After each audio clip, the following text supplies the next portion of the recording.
Hello everybody, welcome to DNQ Football, where today we are reviewing the biggest shocks, the biggest drama from the AFC Asian Cup qualification.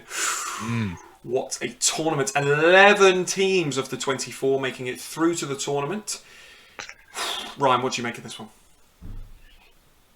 Well, mate, now that the dust has firmly settled, have we been a little bit sluggish to this review? Maybe, maybe not. What is it now? It's been a couple of weeks, hasn't it, since the AFC Asian Cup third round of qualification has finished. And as you said, those last places in the tournament are now done and dusted. We have our tournament lineup, but we're here to chat through, as you've already said, some of the main headlines, the results, the shocks, the big wins from that kind of final qualification period. Now, we did a little bit of a preview, didn't we? And we gave the background to this. We gave the sort of the story behind it about how each group had almost like a host. Yeah. And they would be playing kind of these mini tournaments. Each team played each of the other teams once. And the top team in each group qualified. The 5 highest points scoring second place teams then also qualified. That's correct, isn't it? Yeah. Just give me a nod. Perfect. So what should we do? We're going to run through groups A all the way down to group F and just chat through some of the headlines, the results and shocks and all of that fun stuff, mate. So should we start at the very, very top with group A with Jordan and Indonesia securing their place in the AFC Asian Cup? Thoughts? And now we did a preview. We did some predictions. How were we with the Group A predictions, actually, pal? Well, can you remember? Well, I think throughout this whole tournament we were almost very supportive of the Middle Eastern sides. Thinking that they would fare, in some cases, a little bit better than they did. But I think we pretty much got this one spot on. Indonesia are a very solid side and kind of, I imagine, will continue to be, apart from kind of FIFA issues that they've had in the past because of some cheekiness. Some naughtiness? Yeah, some naughty behaviour. They've always pretty much been in and around where they are. Kuwait will, I think, be a little bit disappointed. And Nepal, I'd imagine, will be disappointed as well, because to make it 2 games with just a -5 goal difference, and then to lose the last game as they did 7-0 to Indonesia, really makes them like rock bottom of that group. But I don't think there were too many major upsets in this group. I think that anyone really would have said, yeah, Jordan first, and then maybe a toss-up between Indonesia and Kuwait. But Indonesia just edging it this time. Yeah, absolutely, mate. Absolutely. And then there is now, do correct me if I've got this wrong, but I think I remember this correctly. The Indonesia 7 Nepal 0 was one of the final games to be played. Yeah. And therefore had the ramifications on this next group, and the only second place team not to go through, which was the Philippines. And you also did a video on this. The Azkals could not. You said the Azkals might not qualify, and they didn't. Palestine played through 139 points, and you had the Philippines only securing 4 points and exiting. Thoughts. I mean, go on. Actually, sorry. You go. Well, the Philippines versus Palestine was the first match on the final match day.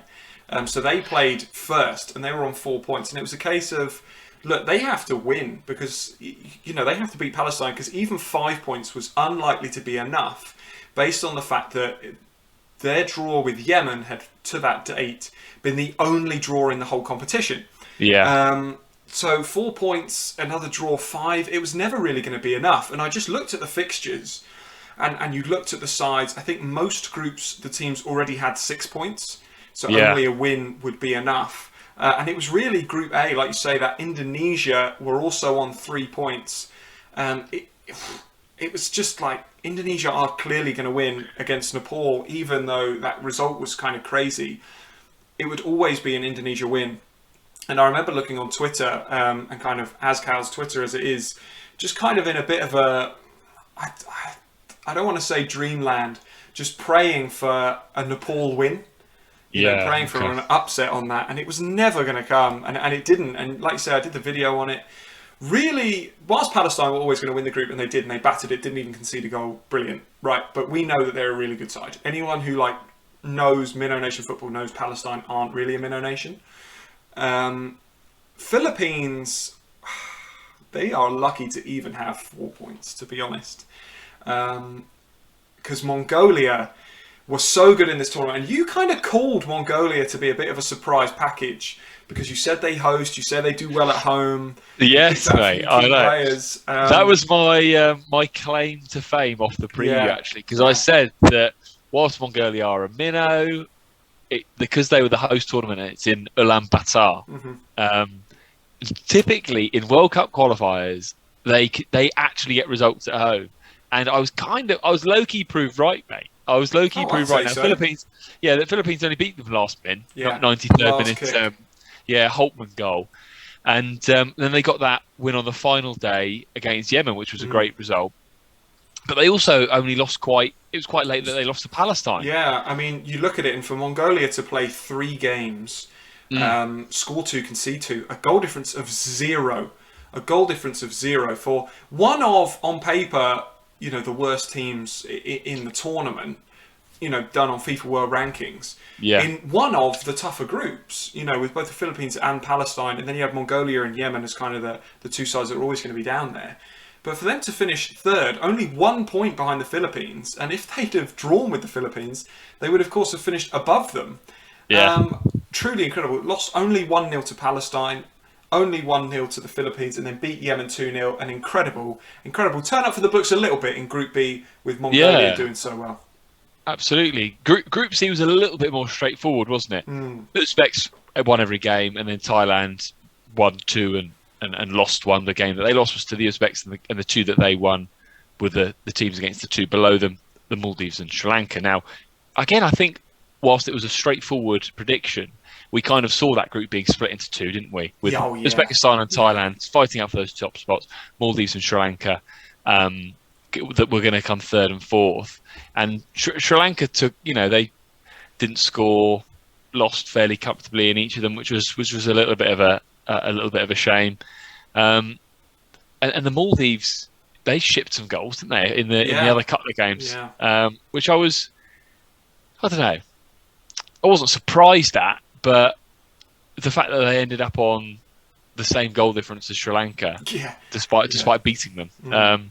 But that was quite a straightforward one, Group C. Not a huge amount. There was kind of no real shocks there or anything, was there? It was kind of real as predicted. Straightforward. Yeah. The one that I was shocked by, and this, I admitted quite a lot in the preview that this is a region and there's a lot of teams here that I maybe don't know enough. I certainly don't know as much as I'd like to know. Yeah. But I thought Afghanistan in Group D would do an awful lot better than they did. Only 1 point. And India and Hong Kong progressed in Group D. Again, literally, as you said, there was only a handful of draws in the tournament, wasn't there? So every group has the top team 9, second team 6, apart from the Philippines, of course. So India played 3-1-3, 9 points. They were the hosts as well. Yeah. And then Hong Kong. Yeah. Talk to me. I mean, quite an interesting one from a Hong Kong perspective, because they lost their final match to India 4-0, which meant they ended up on 0 goal difference. But they got the job done in the first 2 games. Afghanistan really surprised me. I think, you and I both said this will probably be an India-Afghanistan progression, with Hong Kong kind of milling around, maybe sneaking second. But Afghanistan were just terrible throughout the competition, really. Conceded 6. They actually scored 4, which isn't too bad, but 1 point. I mean, I think instead of saying Afghanistan were poor, I think we just really have to credit Hong Kong. Going now to the AFC Asian Cup is brilliant. India got the job done. We're pretty ruthless in that. Fair play to them. But Afghanistan's so poor. But Hong Kong, fair play to them. A brilliant tournament. Can we talk about Sunil Chetri? 3 games, 3 goals. He's now got 84 goals in 129 caps. Quite insane. Also, I quite like the turnout because, as we've already said, hosted India. When India played, 30,000, 44,000 and 50,000 fans watching them. I thought it was incredible. And then we have groups E and F to finish us off. Now, how were we? You're better at remembering stuff than me, mate. We've got a lot going on in our lives. How were we for our predictions on these ones? I probably should have watched this back before hopping on, but Yeah, no. It's fine. I mean, everyone knew that Bahrain were going to win Group E, and then I think it was always going to be a toss-up between Malaysia and Turkmenistan. Bangladesh just not quite on the level of these other sides. I like Bangladesh as a team. We saw them in the Mahindra Rajapaksa, but yeah, they were never quite going to cause any problems. They scored a couple of goals, conceded a lot of goals, didn't get any points. But I think Malaysia will be pleased. But I think to a certain extent Malaysia were always going to have the edge over Turkmenistan because Malaysia were the host nation for this group. So it's a jam-packed Bakut Jalil. The crowd was up for it, and they were never going to top the group with Bahrain in it. But they did well enough to get through in second. And in Group F, I think maybe we wanted a little bit more from Singapore. Tajikistan ended up topping the group, which I think was a bit of a surprise because we just didn't know too much about them, and obviously Kyrgyzstan were in that group as well, who are a solid side. Yeah, it was the two Western Asian sides that ended up progressing in this one. Singapore's defeat in the first game to Kyrgyzstan, 1-0, 15 to go, and to throw that. Ultimately, it's cost them. Yeah, and when you're playing a tournament or a qualification period where you are only playing each team once, losing a game in that instance, first game, it kind of ultimately it is what cost them, mate. It is what cost them. Good to see Iksan Fandi with a few goals actually. Is it Fandi? It is Fandi, isn't it? Iksan Fandi for Singapore. Good to see him get a few goals actually. When we've watched him in the past, people have sort of said, "Look out for him," and he's had a bit about him, but I've not quite seen him sort of, quite grab a game by the scruff of the neck. So it's good to see him get a couple of goals. Hat-trick actually on the last game. Yeah. Still a young player, of course, as well. Yeah, for sure. Just going back to Group E about Malaysia, you must have absolutely loved it being at the Bakut Jalil. 63,000 watched them play against Bahrain, which is just incredible. And I love, we've because of everything that we do with playing pairs and creating our own video game, right? We love Malaysia, don't we? So I love all the familiar names: Safawi, Korbanong, Sumare, Saifiq Ahmad, all of these players that chipped in with goals in what was a successful campaign for Malaysia. What would you say was the biggest shock result of this qualification period, mate? I think my personal shock result was Hong Kong 2, Afghanistan 1, because I just really, and it was 2-0 to the 81st as well. Afghanistan getting a bit of a consolation goal. I think that was probably the one for me. Although you could also argue that had Mongolia have held out against the Philippines for 0-0, that perhaps would have then been. But I think that for Hong Kong to set the tone with a win against Afghanistan and then go on in the way that they did to qualify for the AFC Asian Cup is probably my pick. What about you? Nice. I have got two. They're both from the same group, actually, mate. Yemen 0, Mongolia 2. That is, come on, mate, that's huge. That one. Yeah. And then also Palestine beating Philippines 4-0. Now, that as an emphatic last game of the group victory, which essentially put the Philippines out. That's a big shock, that result. Yeah. I mean, I will add, as we always do in these videos, I'll caveat, if I've got that totally wrong and people are like, mate, Palestine are streets ahead of the Philippines, throw a comment down. Honestly, we are always so keen to learn about these nations, players, how they're progressing, who we need to look out for. And now, to be honest, because we, across June, we were keeping an eye on this, weren't we, mate? But we also have CONCACAF Nations League, and we love CONCACAF Nations League. But when these AFC tournaments come round now, you and I have said, haven't we, that we want to have way more of we want to do way more content on them because we feel like we probably underappreciated this qualification region, this qualification period, and all of the matches and all the players on show. So definitely more AFC related content to come, mate.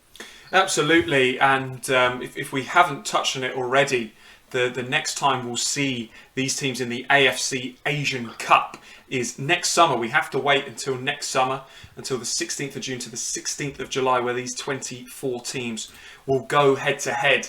And in terms of location for this one, don't forget that China were due to host, but due to COVID, they have had to pull out. And now the second bidding process is underway. South Korea, Japan and Australia, the nations putting their bids together for this one. Okay. Any of those, it would be great to see.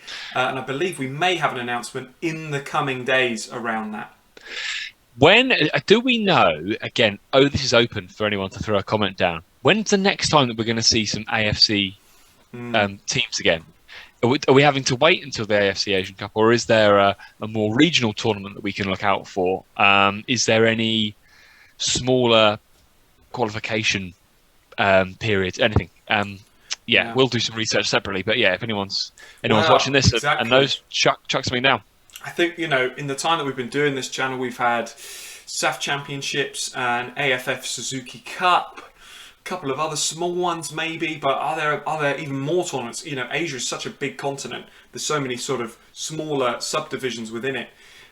So we would just love to do more and more content from this fantastic region. So yeah, as Ryan said, drop a comment below if there's any other tournaments you think we should keep our eyes on. What about you guys? What do you think was the shock of this tournament? Did your side qualify? We know we have some people watch from Hong Kong. Congratulations for qualifying. Congratulations to all the teams that qualified. And obviously commiserations to those who sadly missed out. That is all from us this time on D&Q Football. Don't forget to like and subscribe. And as always, we'll see you next time.